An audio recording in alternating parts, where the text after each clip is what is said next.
It's cold, There we go.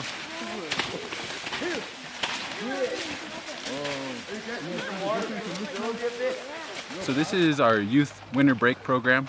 This winter we decided to go snowshoeing, and we have a bunch of other activities planned. But this is a really particular one because snowshoeing was something that was a traditional activity for us during the winter time, and really a big part of our survival and ability to cross the Sierras and trade. We used to go all the way down to the American River and collect salmon during January, February. So during those spawning times, it was important to be able to go back and forth.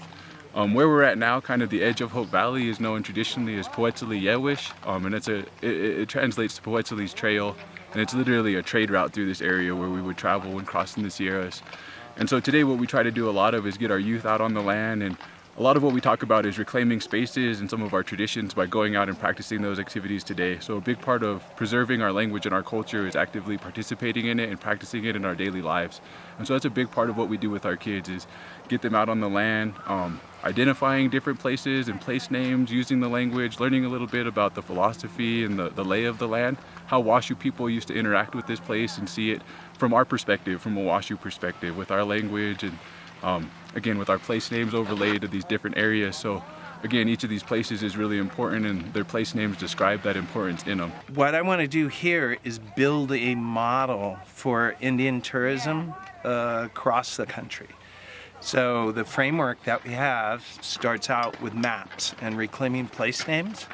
So we go in and we talk to elders, we look at history books and archaeological records, and we bring people together like this, and we try to figure out these old place names that have been neglected and forgotten and replaced with other names like Red Lake Peak and Stevens Peak and Red Lake and Carson Pass.